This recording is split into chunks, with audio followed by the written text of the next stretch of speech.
Salut tout le monde et bienvenue dans les ch'tis de sortie. Cette semaine, je vous propose un numéro spécial Carnaval de Dunkerque.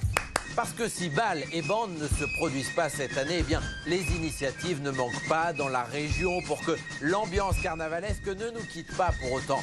Alors ça, bien sûr, on va faire une croix dessus cette année. Plus haut, parce que Dunkerque, c'est toujours plus haut. Mais vous pouvez, par exemple, sur la page Facebook des Quatzars, vous replonger dans l'ambiance du bal du Chat Noir qui ouvre habituellement la saison avec des vidéos best-of des précédentes éditions.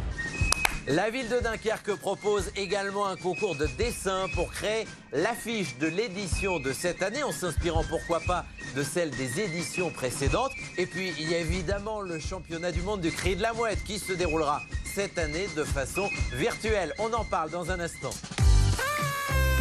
Et à Capelle-la-Grande aussi, les idées ne manquent pas. Bonjour Roxane. Bonjour. Bon alors vous êtes déjà en tenue. Moi j'ai juste le chapeau du dernier bal des corsaires. Il nous faudrait aussi de la musique avant de commencer. C'est quoi votre chanson préférée du carnaval? Oh là là, chanter lundi c'est celle d'une sue qui vient pour du café. Mardi c'est celle d'une sue qui vient pour du pâté. Une autre pour son petit frère, elle demande des corins. Pour son anniversaire, j'ai plus de quoi faire podingue. J'ai pas de chance avec les femmes. Quand elles viennent chez moi sonner, c'est jamais pour voir mon wham, c'est toujours pour m'emmerder. Bravo, merci Roxane. Alors venons-en au fait quand même. La ville de Capelle-la-Grande organise donc un concours photo pendant cette période carnavalesque. Mets ton best clutch et tire-toi le portrait. Le clutch, c'est le costume, hein, c'est ça? C'est ça, ça c'est le mien.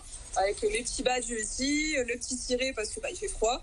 Donc on a tous notre truc favori qu'on met tous les ans. C'est comme ça qu'on se repère. C'est comme ça qu'on se connaît aussi, parce qu'il y a des gens qu'on connaît qu'à carnaval. Pour les Dunkerquois, ne pas faire carnaval, c'est compliqué. Alors là, c'est hyper intéressant pour nous de pouvoir le remettre un petit peu. Alors on peut toujours vous envoyer des photos sur la page Facebook de Capelle-la-Grande. L'idée pour ceux qui voudraient participer, c'est de mettre son costume et de se prendre en photo à Capelle-la-Grande. C'est ça. Moi là, je suis dans la mairie. Donc on en fait soit dans la mairie, soit dans le détroit. On essaye tous de trouver un petit peu l'endroit dans notre quartier qui nous tient à cœur. Moi, avec des copains, on l'a fait sur un passage piéton en mode Beatles. Roxane, est-ce qu'on sait qui a eu l'idée de ce concours photo? Notre mère, qui est juste là, je crois, sur un des petits badges, qui est aussi un grand carnavaleux. Bon alors, est-ce qu'on l'a, la photo du maire en tenue? Oui, je crois qu'il en a fait une qui est sur notre page. On va essayer de la trouver, cette photo. Alors, le vainqueur du concours, il va remporter son poids en saucisson de Léon. C'est ça. Donc le saucisson de Léon, c'est l'ancien maire. Par contre, il faut juste voir qui gagne, parce qu'au niveau du poids, ça va pas être pareil pour tout le monde.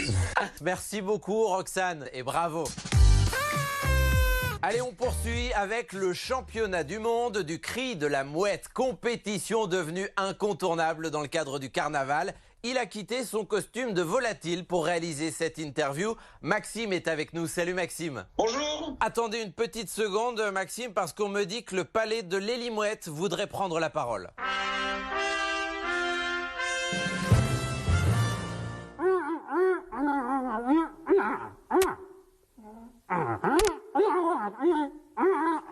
Maxime, je trouve l'idée géniale. Cette vidéo, elle est magique. Vous l'avez postée sur les réseaux sociaux.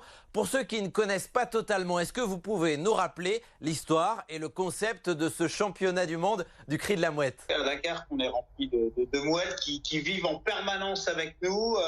Et on a remarqué d'ailleurs qu'on avait un copain à l'époque qui le faisait particulièrement bien.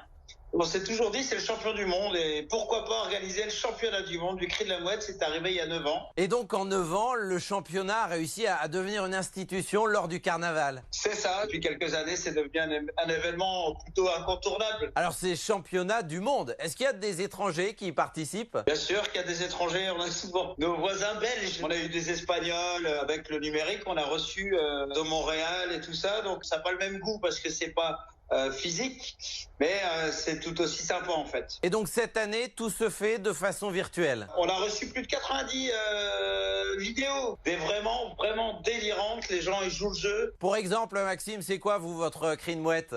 Nous, on n'a plus le droit de le faire puisqu'on est trop copiés. Belle esquive. Alors désormais, comment ça va se passer pour les 9 qui ont été sélectionnés? On va le faire en numérique, en fait tout le monde va être ensemble, je veux dire, et après on a un vrai jury qui sera présent, des personnalités de Dunkerque, l'ancienne championne du monde Violette. Et donc la finale aura lieu le 14 février. Le gagnant, il remporte quoi? Son nom sur le bouclier de Moitus, c'est un énorme trophée. Donc où on y met les noms de chaque champion dessus.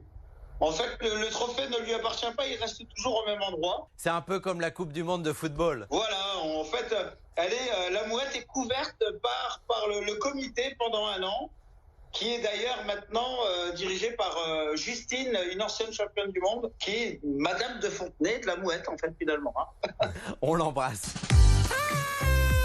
Allez, on poursuit avec une autre initiative gourmande cette fois-ci, donc restez là. Elle pourrait aussi plaire d'ailleurs aux mouettes, bien qu'elle préfère quand même les frites sur la côte d'Opale, c'est bien connu. On retrouve la comtesse Marie-Agathe, fine cuisinière du carnaval, à la boulangerie dunkerquoise au Bon Pain de France. Bonjour comtesse. Salut Colin, comment ça va? Ben ça va. Ici, on est à Dunkerque, pas de carnaval, mais on a quand même des idées. Pas de carnaval, mais comme chaque année, comtesse, vous avez donc créé une gourmandise sucrée spéciale carnaval que vous allez vendre jusqu'à Pâques avec l'aide de cette boulangerie au Bon Pain de France. Cette année, vous risquez d'être dévalisé, je crois, parce que vous avez conçu, à ce qu'on m'a dit, un vaccin, le Covadis. Alors exactement, c'est un vaccin pour pas devenir zinzin. Regarde, je te montre le virus.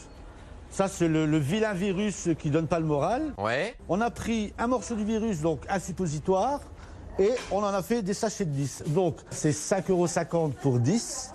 Et tu vas pouvoir le trouver ici à Dunkerque et uniquement au Bon Pain de France. Donc, ce sont des chocolats. Un suppositoire en chocolat à prendre, attention, que là, par voie orale, surtout, pas par voie anale. C'est bien compris. C'est un suppositoire made in France et c'est en attendant d'avoir l'original, on va dire. Merci beaucoup, chère comtesse, et merci à Raphaël derrière la caméra. Restez avec nous. Chaque semaine, je questionne mes invités sur leur goût, leur choix culture pour s'occuper à la maison. Cette semaine, ça risque de tourner autour du carnaval. C'est parti. Et on démarre avec Roxane à Capelle-la-Grande. Quelle chanson voulez-vous nous faire écouter? Il y a une musique qu'il faut connaître à Dunkerque, c'est la cantata Jean Bart. Elle est dans mes toilettes. Elle est accrochée dans vos toilettes? Ouais, toute la musique, pour pas oublier les paroles. La cantata Jean Bart qu'on chante tous les ans au carnaval. C'est ça. On poursuit avec Maxime à Dunkerque qui lui nous conseille un calendrier photo reprenant les meilleurs clichés des éditions précédentes du carnaval, et c'est pour la bonne cause. J'ai un calendrier qui s'appelle le Sevenfold, qui ramène les plus belles photographies de l'année passée et qui est les bénéfices qui sont donnés au personnel soignant. Donc ça, c'est une belle œuvre aussi d'un photographe dunkerquois. Et pour finir, on retrouve la comtesse Marie-Agathe, toujours à Dunkerque. Et vous, c'est une chanson que vous avez envie de partager avec nous, mais laquelle? Sur le Covadis, le vaccin pour pas devenir zinzin. Ah, donc c'est une chanson faite maison. La comtesse, désormais autrice et interprète. On vous écoute. Covadis, Covadis, toi tu sauras. Le citron placebo, nous on croit. Covadis, Covadis, toi tu sauras. Le vaccin pour pas devenir zinzin. Voilà pour vos petites sorties, j'espère que ça vous a plu. Numéro spécial consacré aux initiatives autour du carnaval de Dunkerque pour que la fête perdure. Merci à la comtesse Marie-Agathe, merci à Roxane, merci à Maxime. À très bientôt. Merci, au revoir. Et bonne mouette. Hein. Salut tout le monde, à la semaine prochaine. D'ici là, on s'appelle et on se dit quoi?